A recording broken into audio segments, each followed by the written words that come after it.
Voilà, bonjour à chacun de vous. On va ouvrir ensemble la parole de Dieu dans le Cantique des Cantiques, au chapitre 2, le verset 15. Cantique des Cantiques 2, verset 15. Voilà ce qui nous est dit. Prenez-nous les renards, les petits renards qui ravagent les vignes, car nos vignes sont en fleurs. Amen. Gloire à Dieu. Les petits renards qui ravagent les vignes.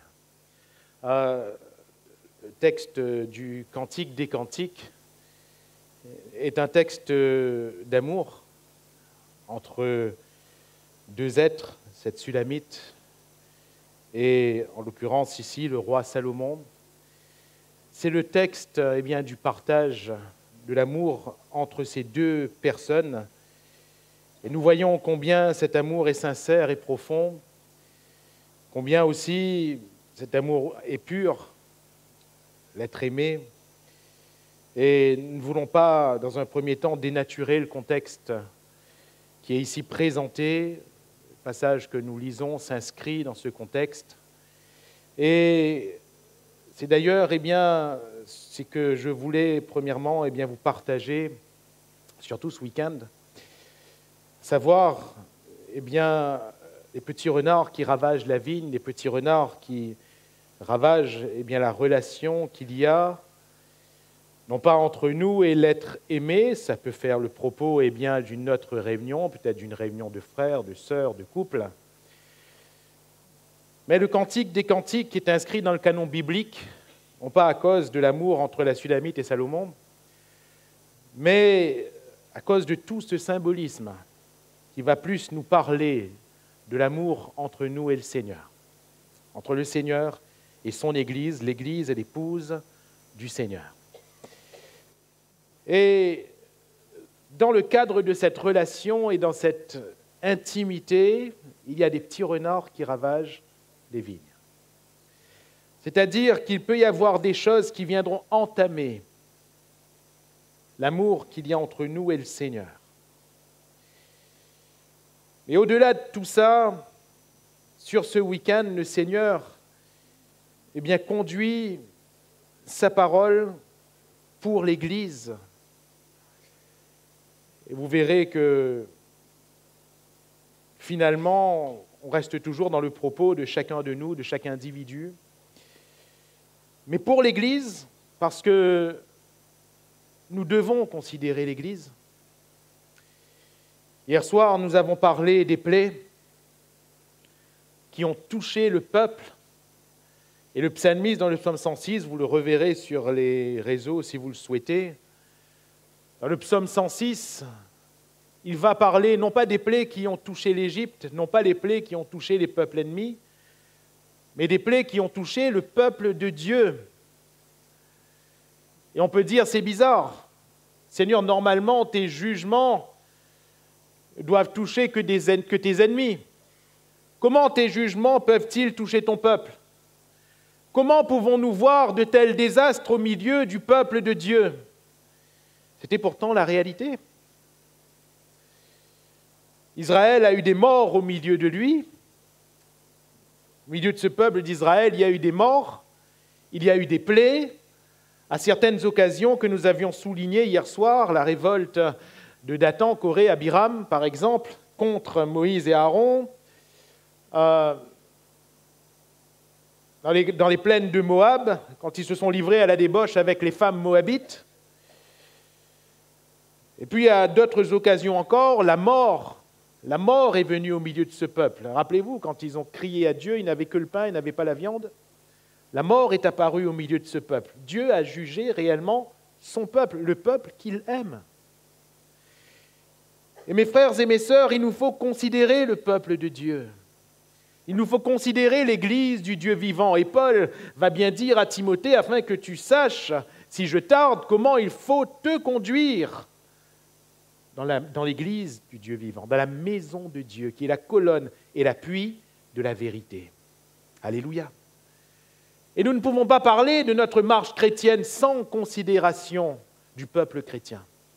Nous ne pouvons pas parler de marche chrétienne sans considération de l'Église. Qu'est-ce que l'Église pour nous? Alors, dans le même faisceau qu'hier soir, je suis amené à considérer ici cette vigne, ces vignes que ravagent les petits renards. En faisant ce rapport direct avec toute la symbolique du peuple de Dieu et dans le Nouveau Testament de l'Église de Dieu, le psaume 80 par exemple, il est parlé de la vigne du Seigneur, c'est son peuple. J'ai pris une vigne, je l'ai arrachée et je l'ai plantée. C'est son peuple, alléluia.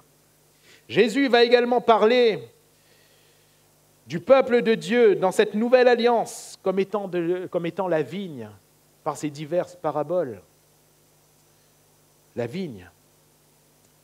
Je suis le cep, vous êtes les sarments. Mon père est le vigneron. Toujours cette image de la vigne pour nous parler des croyants, pour nous parler de son Église. Alléluia. Nous sommes le champ de Dieu. Nous sommes la vigne de Dieu. Et dans le partage de cet amour, dans le couvercle retiré sur cette relation magnifique entre ces deux amoureux,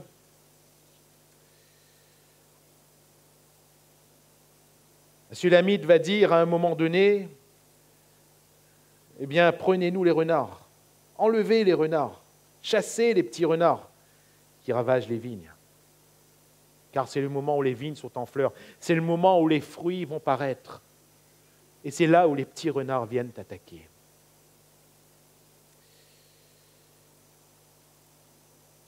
Et comprenons dans le prisme où nous parlons, comprenons que le peuple de Dieu est attaqué, que l'Église du Dieu vivant est forcément attaquée. Et voyez-vous l'œuvre du diable pour entamer la magnifique, la formidable relation qui existe entre nous et Dieu, parce que le fondement de notre vie chrétienne est avant tout une communion avec le Seigneur. Notre amour pour le Seigneur et l'amour du Seigneur pour nous. Et nous vivons notre vie chrétienne en vertu de cette relation d'amour. Alléluia. Nous sommes chrétiens parce que nous aimons Jésus, parce que Jésus nous aime. Et tout fruit, tout ce qui va se vivre n'est que démonstration de cet amour. Tout. Mais le fondement, c'est l'amour. Rappelez-vous, on a partagé cela récemment. 3 choses demeurent, la foi, l'espérance, l'amour. Et la plus grande de ces choses, c'est l'amour. La bannière qu'il déploie sur nous va répéter le cantique des cantiques. La bannière qu'il déploie, c'est l'amour. C'est l'amour. Il n'y a pas d'autre publicité, il n'y a pas d'autre banderole. La bannière qu'il déploie, c'est l'amour. C'est l'amour.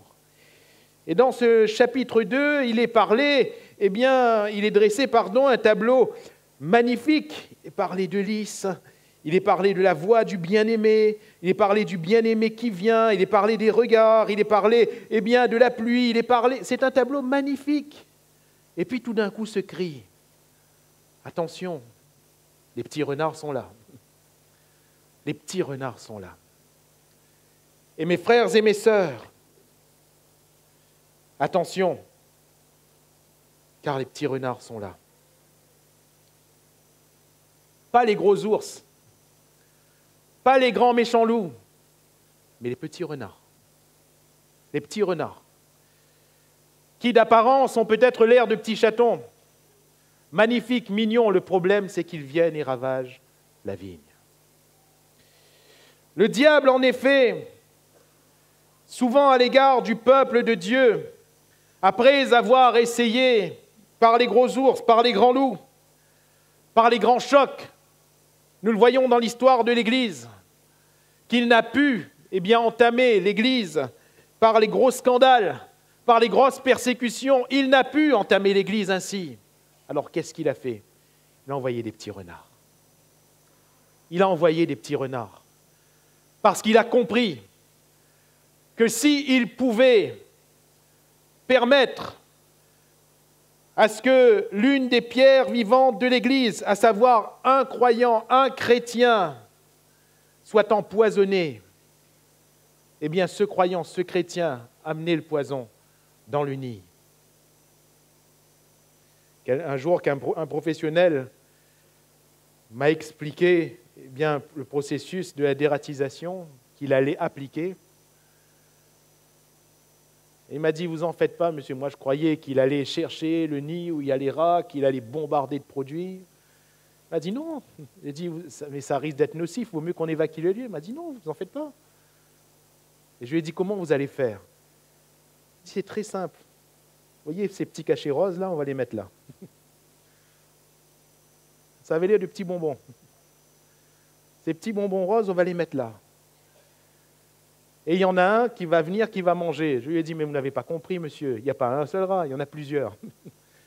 Donc prenez les bonbons, mettez partout autour si vous voulez. Non, non. Juste 2 ou 3 là, c'est suffisant. Il dit, pour le nid entier? Il m'a dit, oui, pour le nid entier. J'ai dit, mais comment ça se fait? Et il m'a dit, un seul rat va manger et va ensuite emmener le poison dans le nid entier. Et ensuite, tout le monde va être empoisonné, tout le monde va mourir. Ah bon? Oui, c'est comme ça. C'est comme ça.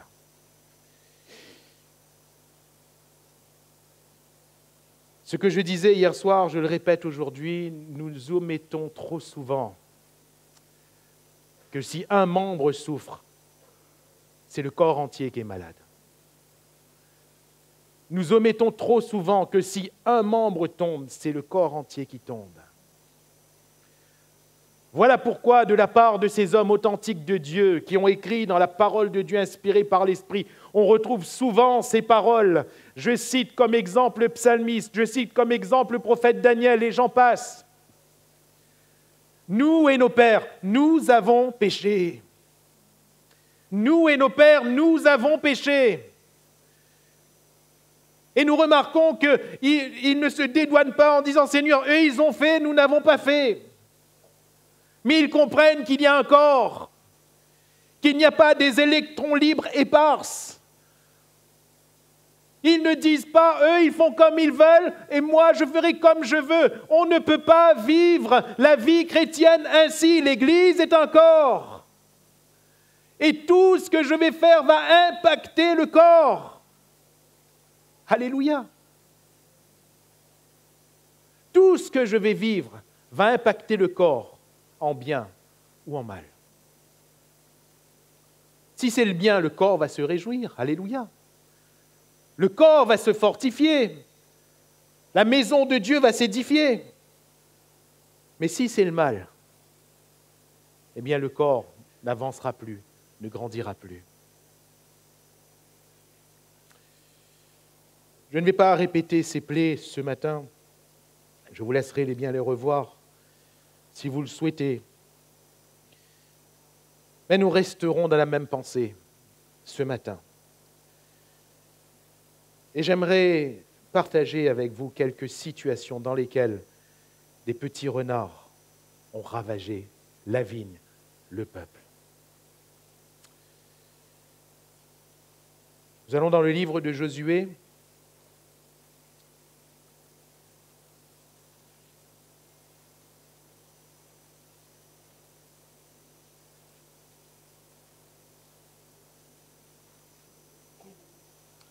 Chapitre 7, verset 1er.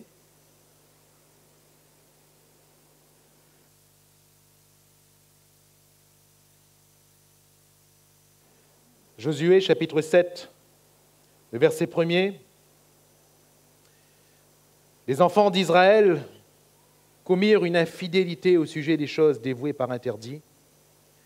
Akan, fils de Carmi, fils de Zabdi, fils de Zérak de la tribu de Juda, prit les choses dévouées, et la colère de l'Éternel s'enflamma contre les enfants d'Israël. Amen. La colère de l'Éternel s'enflamma contre les enfants d'Israël. Le peuple entier. Le corps.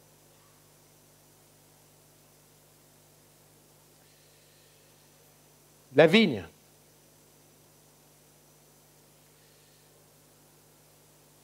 Et remarquez avec moi que le texte commence en disant « Les enfants d'Israël commirent une infidélité ». Et tout de suite, on peut se poser la question, je ne sais pas si vous êtes comme moi, en général, quand je lis la Bible, j'ai toujours dans ma tête ces questions primaires, je les appelle les questions primaires, qui, quand, quoi, où, comment. Hein? Et tout de suite, qui, point d'interrogation, quand il dit « les enfants d'Israël », c'est qui? Ben, la suite nous dit « c'est un homme ». Les enfants d'Israël commirent, Seigneur, c'est qui? Un homme. Mais Seigneur, ce n'est pas les enfants. C'est pas tout le monde alors. Pourquoi tu es en colère comme tout le monde? Seigneur, tu es injuste. C'est un homme. Il faut garder la vision de Dieu. Dieu voit un corps. Dieu voit un peuple. Dieu ne verra jamais des hommes et des femmes éparses. Dieu ne verra jamais au milieu de nous des électrons libres, frères, sœurs. Ce que je fais impacte le peuple. Ce que je dis impacte le peuple. Ce que je pense impacte le peuple. Dieu est esprit. Et Dieu sonde notre esprit. Dieu sonde nos cœurs et nos reins. Dieu sonde ce qu'il y a en nous. C'est dommage, un homme, à quand? Un homme. Et ici, le texte commence en disant « les enfants d'Israël commirent ». Un homme, les enfants d'Israël commirent. Un homme.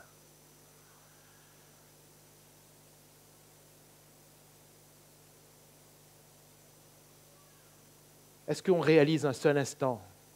Est-ce que je veux bien réaliser un seul instant que quand je me mets à m'enivrer, à boire et à boire et à boire de l'alcool, jusqu'à en devenir sourd, est-ce qu'on peut réaliser un seul instant que Dieu, en regardant, va dire « les enfants d'Israël commirent une infidélité ». L'Église commit une infidélité. Nous, souvent, on ne pense pas ça. On ne réalise pas ça. Oh, c'est moi qui l'ai fait. Ça me regarde. C'est mon problème. C'est ma vie. J'ai le droit. Je suis libre.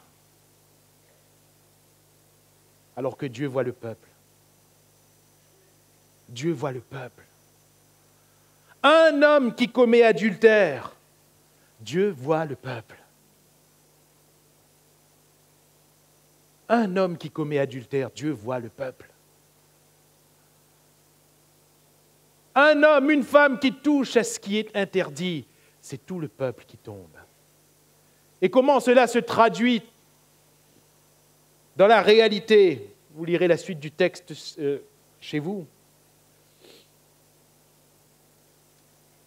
Le peuple poursuit sa trajectoire et arrive vers un petit peuple. Aïe! Petit peuple qu'ils ne vont pas battre. Frères et sœurs, est-ce que ça ne vous est jamais arrivé d'être en face de situations petites? Dans votre tête, vous dites, c'est un détail. C'est un détail. Oui, mais le détail nous met KO. Nous met KO. Et parfois, il ne faut pas chercher les réponses trop loin. Le peuple a été de la confusion. Josué s'est tenu devant Dieu pendant toute la journée et il a dit, mais qu'est-ce qui se passe? Seigneur, tu avais dit que tu serais avec nous. Seigneur, tu avais dit que eh bien, tu nous donnerais la victoire. Tout lieu que foulera la plante de notre pied, tu nous le donnerais. Seigneur, tu l'avais dit. Oui, mais quand il y a interdit, c'est nous qui rompons. C'est nous qui rompons la parole, l'engagement que Dieu nous a donné. N'ayons pas peur des mots ce matin. L'interdit.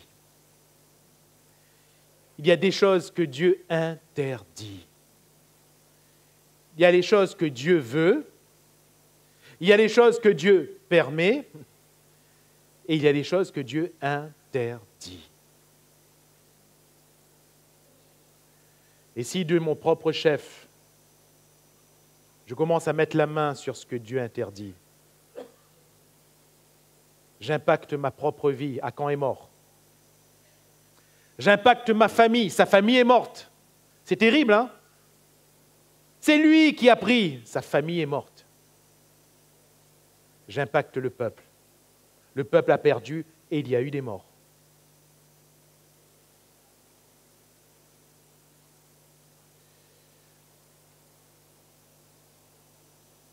Petit renard, qui a été la convoitise dans le cœur d'un homme. La convoitise dans le cœur d'un homme. Il a vu et il a pris. Il n'y avait pas de raison. La Bible ne nous dit pas qu'il avait besoin. La Bible ne nous dit pas qu'il y avait une situation qui a fait que... La Bible nous dit qu'il a convoité. Et il a pris. Il a pris. Voilà pourquoi je vous disais que le Seigneur y voit le cœur. On pourra sortir les mots qu'on veut. On pourra se justifier comme on veut. Le Seigneur, il voit le cœur. Il voit le cœur. Et c'est sur le cœur que porte son jugement.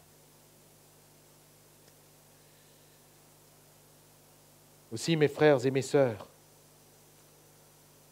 prenons garde à ce petit renard qui s'appelle la convoitise. Car si le diable ne peut pas faire tomber le peuple entier d'un coup, il va attaquer la vigne par plusieurs petits renards. Et l'un de ces petits renards s'appelle la convoitise, qui va prendre une partie de la vigne, qui va prendre un côté de la vigne et qui va commencer à ravager, ravager et ravager tout doucement. Gardons nos cœurs devant Dieu. Alléluia. Deuxièmement,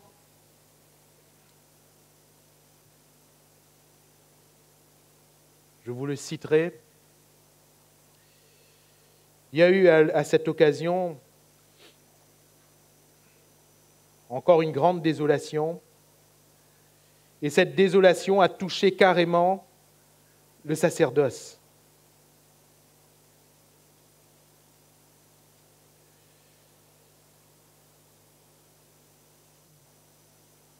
Cette désolation a touché carrément au sacerdoce.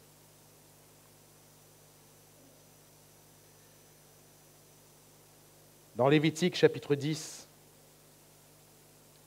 verset 1er,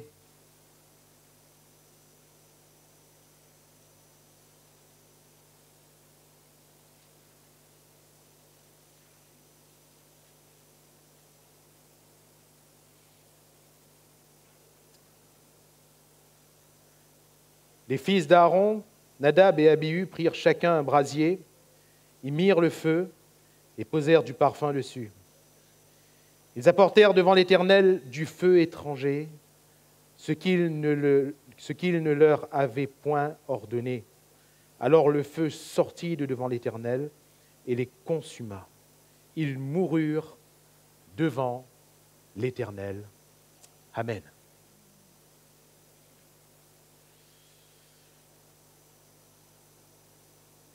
Nous avons vu ce ravage par un petit renard qui s'appelle la convoitise.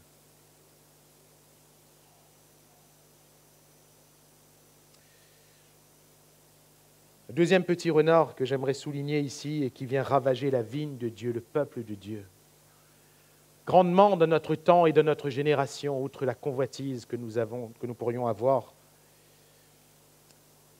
Et la particularité de ce petit renard, c'est que dans ce que je parlais, dans ce que je partageais en premier lieu, à savoir la convoitise, c'est quand même assez gros et assez bien défini.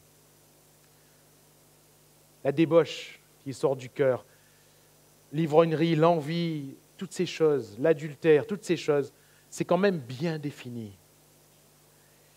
Ici, il s'agit du feu étranger, du feu qu'on apporte dans la maison de Dieu, mais qui ne vient pas de Dieu.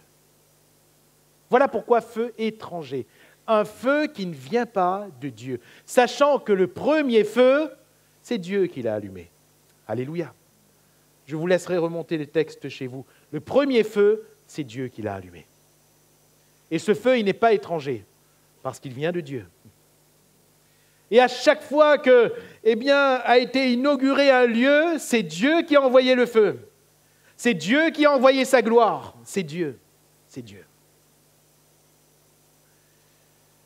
Frères, sœurs, Dieu est grand et tout-puissant pour lui-même allumer son feu. Dieu est grand et tout-puissant pour lui-même donner son esprit. Nous n'avons pas besoin de fabriquer un esprit. Nous n'avons pas besoin de fabriquer un feu. En dehors du Saint-Esprit, tout autre feu n'est que frisson, n'est que sensation, n'est qu'ambiance. Ce matin, nous ne voulons pas d'un frisson, d'une sensation, d'une ambiance. Nous voulons l'Esprit de Dieu. Nous voulons le véritable feu de Dieu. Nadab et Abihu, les premiers fils d'Aaron, ils avaient quand même une position privilégiée dans cette ancienne alliance. Ils avaient quand même une grâce que Dieu avait faite à toute cette lignée, à Aaron le premier, ensuite à tous ses enfants. Ils devaient servir Dieu dans un sacerdoce unique. Il y avait le peuple de Dieu, il y avait les Lévites qui étaient consacrés au service de Dieu, et parmi ces Lévites, il y en avait qui étaient consacrés au service du tabernacle, certains. Mais concernant le sacerdoce, concernant le sacrificat, et concernant surtout le lieu très saint, il n'y avait que les fils d'Aaron. Que les fils d'Aaron. Leur place était privilégiée. Chers amis, il n'y avait aucune complication parce que Dieu avait tout écrit. Dieu avait tout écrit. Il ne devait que suivre ce que Dieu avait écrit. Et le feu, il devait le prendre devant l'autel. Il n'y avait pas à chercher de feu ailleurs. Le feu, il devait le prendre là, dans le tabernacle même. Il devait le prendre devant Dieu. Il n'y avait pas à aller chercher un feu ailleurs. Mes frères et mes sœurs, dans cette nouvelle alliance, ce qu'il faut marquer, c'est ce que Jean va déclarer dans le livre de l'Apocalypse, chapitre 1er. Il a fait de nous un royaume des sacrificateurs. Alléluia.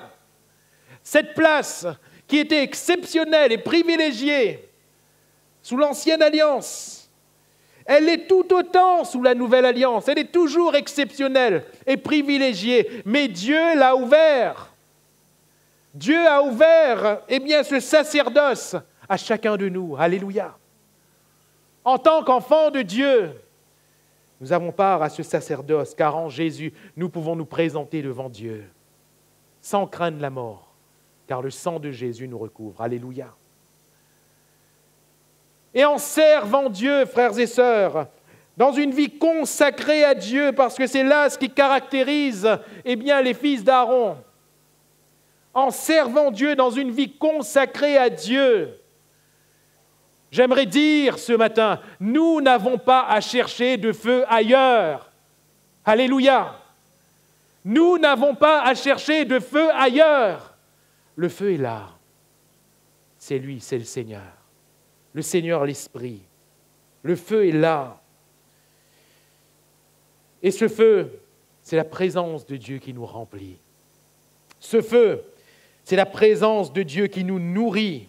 Ce feu, c'est la présence de Dieu qui va exprimer de nos cœurs l'adoration, la louange, qui va exprimer au sein du peuple l'instruction, l'enseignement de la parole de Dieu, qui va exprimer au sein du peuple les merveilleux dons spirituels, l'Esprit de Dieu, la présence de Dieu. Alléluia. Elle ne se calcule pas, elle ne se fabrique pas, cette présence de Dieu. Ce feu n'est pas à l'extérieur. Jésus a dit, là où 2 ou 3 sont réunis en mon nom, je suis au milieu d'eux. Alléluia. Quel feu voulons-nous chercher? Quel feu voulons-nous chercher? Quel autre moyen d'adorer voulons-nous chercher? Quel autre enseignement voulons-nous chercher?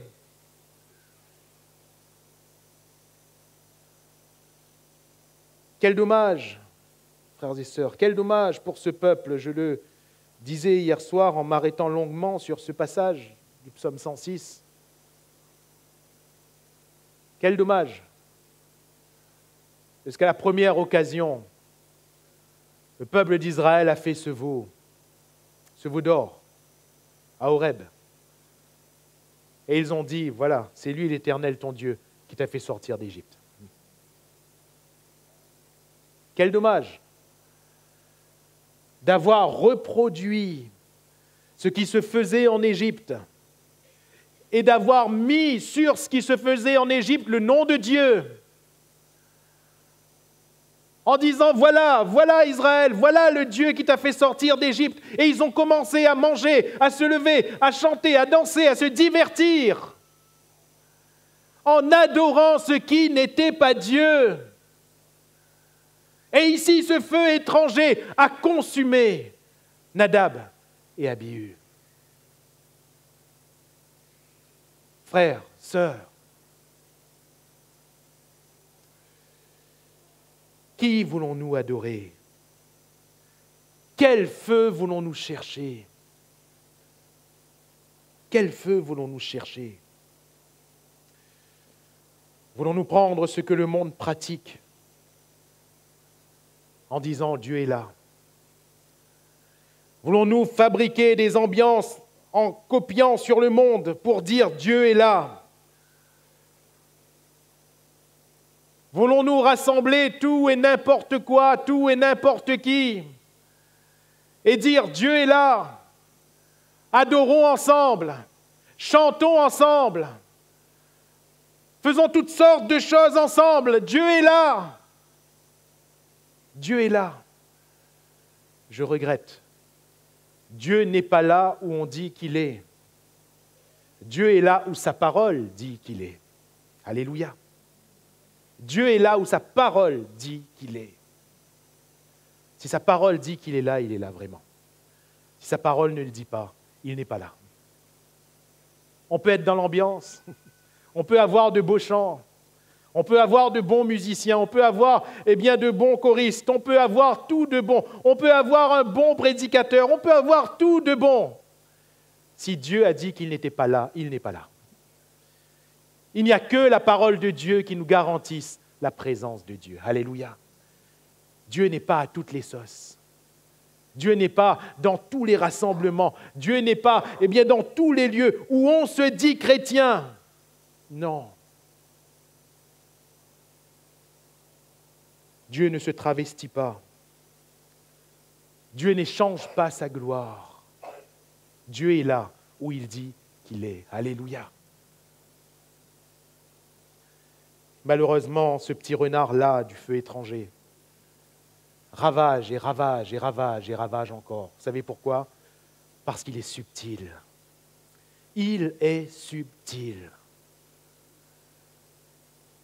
Frère, après tout, ils chantent Jésus. Donc ils croient en Jésus, je peux aller avec eux. Ça veut dire que Jésus est là aussi. Frère, mais ça va avec Zod. Il n'y a rien de mal.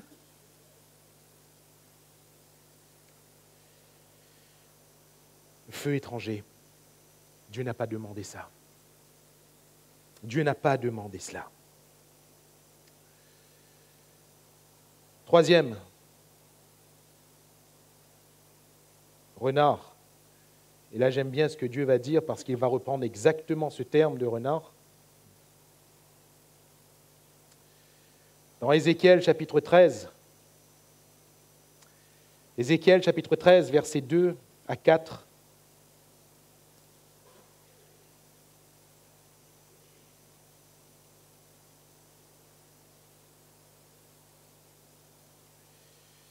Fils de l'homme, prophétise contre les prophètes d'Israël qui prophétisent. C'est bizarre. Prophétise contre les prophètes d'Israël qui prophétisent. Il y en a qui prophétisent et Dieu envoie un homme prophétiser à ceux qui prophétisent. Qu'est-ce qui se passe, Seigneur? Qu'est-ce qui se passe? Et dit à ceux qui prophétisent selon leur propre cœur. Ah, on comprend mieux. Parce que normalement, on ne doit pas prophétiser selon son propre cœur. On ne doit pas. Normalement, on doit prophétiser selon ce que Dieu veut dire. Normalement, on doit prophétiser selon l'inspiration de l'Esprit de Dieu. Normalement. Normalement. Mais aujourd'hui, voyez-vous, il y a de ces prophètes. Et voilà ce que Dieu va déclarer par la bouche d'Ézéchiel. Écoutez la parole de l'Éternel, ainsi parle le Seigneur l'Éternel. Malheur aux prophètes insensés qui suivent leur propre esprit et qui ne voient rien. Et regardez la suite. Tels des renards au milieu des ruines, tels sont des prophètes, ô Israël. Amen. Tels des renards au milieu des ruines, tels sont des prophètes, ô Israël. Frères, sœurs, c'est quelque chose dont on est friand dans notre siècle. Les prophètes. Les prophètes. Mais vous savez, c'est quoi le problème? Le problème n'est pas la prophétie ou même le ministère de prophète, parce que les deux sont bibliques. La prophétie est un don spirituel, et le ministère de prophète est un ministère don de Christ, selon Éphésiens 4. Donc ça existe, c'est biblique. Le problème, c'est que des diseurs ou des diseuses de bonne aventure pentecôtistes sont assimilés aux prophètes aujourd'hui. Des voyants pentecôtistes sont assimilés aux prophètes aujourd'hui. Sous l'apparence d'un certain charisme, ils viennent vous voir et vous disent telle chose, telle manière. Alors, si ça vient de Dieu, ça va s'accomplir si Dieu envoie vraiment. Mais le problème, c'est que dans 95, voire 99% des cas, c'est pernicieux parce que ce n'est pas une parole de Dieu en soi, mais c'est une parole qui nous influence, afin que si on voit un semblant d'accomplissement, on se dit c'est de Dieu. Ce sont des paroles qui soit flattent, soit séduisent, soit font peur. Et vous savez, soit on est dans la flatterie, soit on est dans la peur. Et auquel cas, nous ne sommes plus dans une objectivité. Nous ne faisons pas les choses comme nous les aurions faites naturellement. Et forcément, quelque chose qui n'est pas dans le naturel des choses. Quelque chose va se passer pour nous faire dire « Ah, finalement, ce qu'il ou qu'elle m'a dit est vrai. » C'est pernicieux. C'est pernicieux. Et on a aujourd'hui ces faux prophètes qui amènent de fausses prophéties, de faux enseignements, ces faux prophètes qui font du mal à l'Église. Qui font du mal à l'Église. Ayant l'apparence de la piété, va dire l'apôtre, mais reniant ce qui en fait la force. Ayant toutes sortes d'apparences, mais n'ayant aucune force de l'esprit. Mes frères et mes sœurs, petits renards qui ravagent la vigne. Pourquoi? Parce qu'au milieu de nous, des personnes à la base de bonne foi se sont laissées gagner par de tels renards. Se sont laissés embobiner, se sont laissés séduire par de tels renards qui enseignent ce qu'il ne faut pas enseigner. qui apprennent ce qu'il ne faut pas apprendre, qui parlent, qui viennent. Frères et sœurs, j'ai vu ces pratiques. J'ai vu de ces hommes et de ces femmes venir dans la maison même des chrétiens en leur disant « C'est quoi ton problème ?»« Ah, c'est ça ton problème, on va prier. » Si, c'était que ça. C'est bien. Mais ils se mettent à prier et tout d'un coup, ils prophétisent sur la tête de la personne. En disant « Non, ce que tu traverses, c'est pas ça, mais c'est ça, c'est ça, c'est ça, c'est ça. » Depuis quand dans la Bible on voit de telles choses, frères, sœurs? Depuis quand on peut prophétiser à la demande? Il y a un bouton pour ça? Qu'on m'explique, je ne comprends pas. Il y a un bouton, on appuie dessus? Il y a une prophétie qui sort? Il faut couler €, comment il faut faire? Comment on fait? L'Esprit nous appartient? L'Esprit de Dieu nous est tout d'un coup soumis? On lui fait dire ce qu'on veut? C'est à la demande? Même ces grands prophètes de l'Ancien Testament, du Nouveau Testament, Dieu leur disait « Viens, j'ai quelque chose à te dire. » Alléluia. Ézéchiel, ici, on l'a lu. Dieu lui dit « Viens, va dire. » Alléluia. Si Dieu ne lui dit pas « Viens, je t'envoie dire », il n'a rien à dire. Il n'a rien à dire. On ne peut pas commander l'Esprit de Dieu. C'est lui qui nous commande. Alléluia. C'est lui. C'est lui. Nous sommes dans ce siècle des faux prophètes. Nous sommes dans ce siècle de la fausse prophétie. Et parfois, c'est un poison qu'on amène. Oui, on l'a entendu, telle personne sur Internet, sur telle chaîne YouTube. Regarde, Ali, il est bon. L'a entendu, tel mouna arrivé là à un côté. Allons, allons. Mais allez, qu'est-ce que vous voulez me dire? Vous voulez aller, allez. Mais on va revenir. On va revenir. J'ai remarqué, on part et on revient toujours. Hein. On revient toujours. Enfin, si le Seigneur le permet dans sa grâce. On revient toujours. Mais attention à ce petit renard. J'aimerais terminer par un dernier petit renard.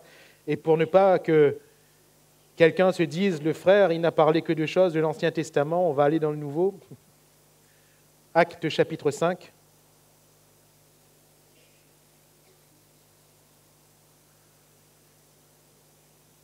À partir du verset 1er.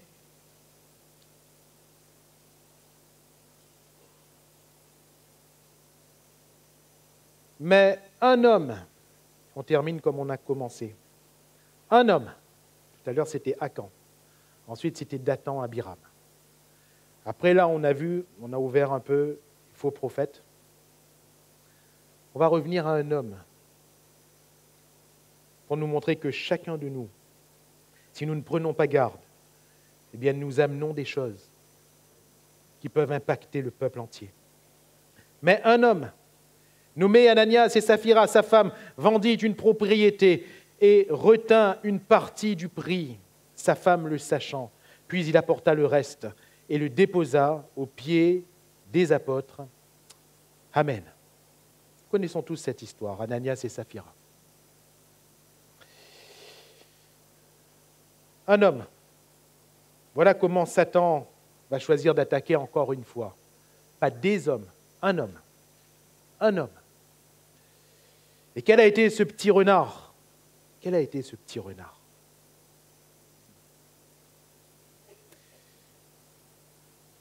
Ananias avait une propriété à vendre.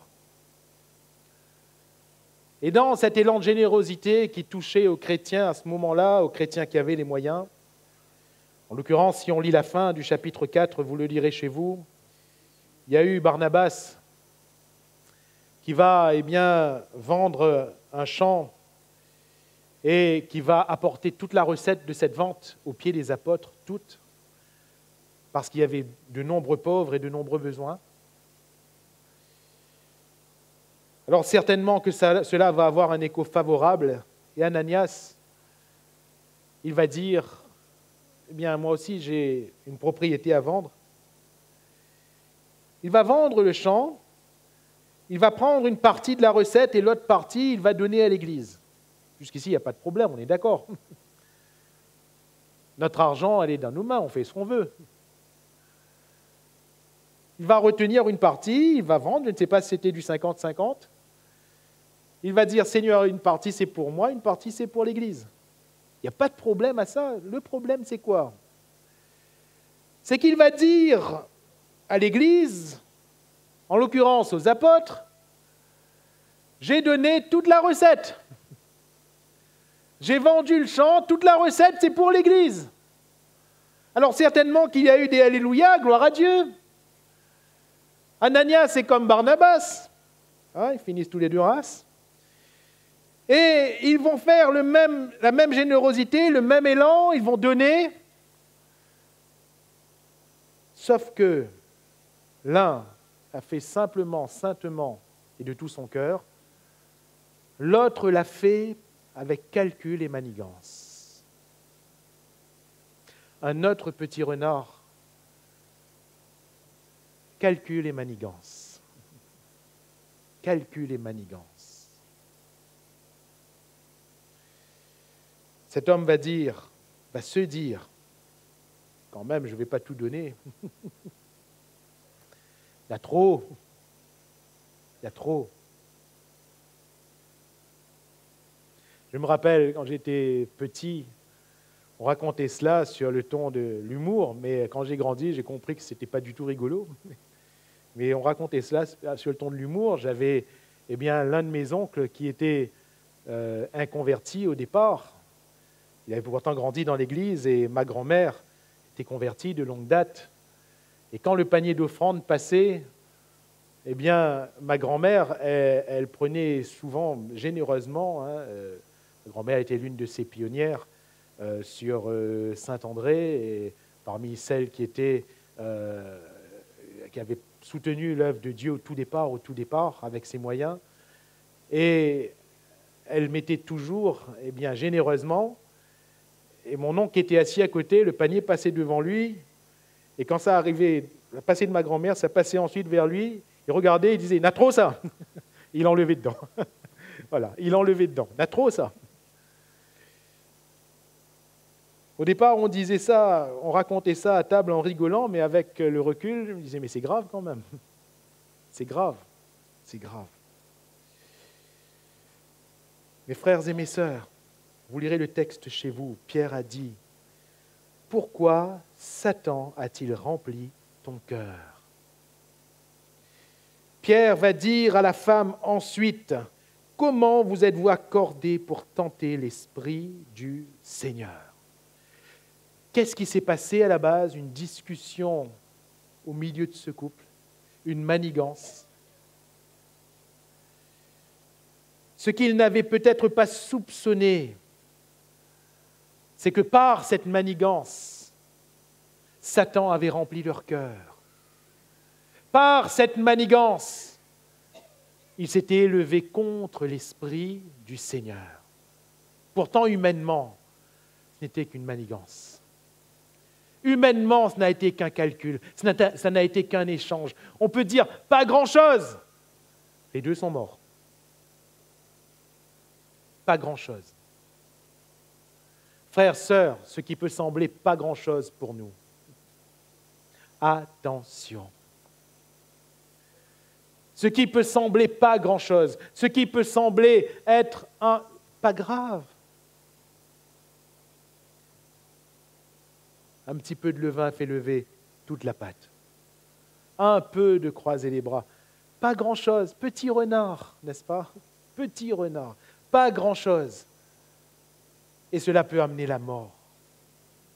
Cela peut amener la mort. Des manigances dans la maison de Dieu peuvent amener la mort. Des calculs dans la maison de Dieu peuvent amener la mort. Des ententes malfaisantes dans la maison de Dieu peuvent amener la mort. Que sommes-nous en train de partager avec les autres? Est-ce la parole de Dieu? Est-ce la véritable bénédiction de Dieu? Ou est-ce des paroles malfaisantes, médisantes? Les petits renards qui ravagent la vigne. Alors j'aimerais conclure ce matin en vous disant que nous ferions bien de considérer la vigne de Dieu. Elle est sainte. Alléluia. Et c'est la maison de Dieu. C'est l'église du Dieu vivant. C'est vous, c'est moi. Et nous n'avons pas le droit de manquer de considération. Cette considération, certes, c'est la fréquentation, oui. Est-ce que je considère le peuple de Dieu si, je ne participe jamais à la communion fraternelle? Bien sûr que c'est faux, je ne peux pas considérer ainsi le peuple de Dieu, mais cette considération doit aller plus loin. Doit aller plus loin. Un homme commet et Dieu voit que c'est le peuple qui commet. Un homme. Un homme et une femme qui s'accordent pour mentir. Et si l'Esprit de Dieu n'avait pas arrêté cela, ça aurait été le peuple qui aurait été touché. Deux hommes qui amènent un feu étranger, c'est le sacerdoce qui est atteint. Ce que je fais va impacter le corps tout entier. Peut-être qu'en temps normal, si je fais ma vie tout seul, sans l'Église, ce n'est pas grave, ça ne regarde que moi.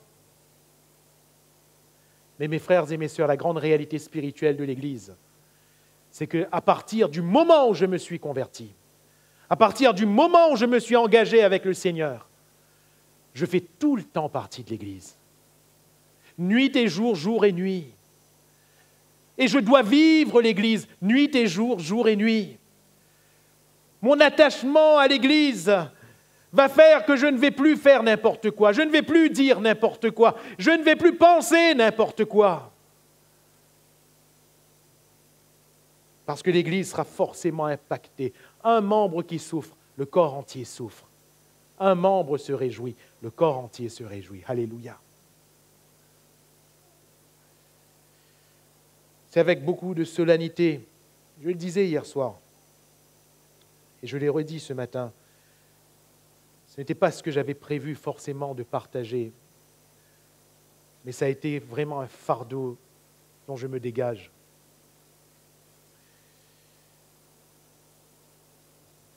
Comment voyons-nous l'Église? Parce que Dieu voit l'Église comme le corps de Christ réellement, un corps. Et le diable a compris. Il a compris que l'Église est un corps et que s'il touche à un membre, il touche au corps tout entier. Il a compris. Mais est-ce que vous et moi, on l'a compris? Est-ce que vous et moi, on l'a compris? Que l'accès que nous donnons dans notre vie personnelle, c'est l'accès que nous donnons au corps tout entier. Si c'est Dieu que je laisse entrer, l'Église sera bénie. Si c'est le malin que je laisse entrer, l'Église en sera atteinte. Quelle est notre considération de l'Église ce matin?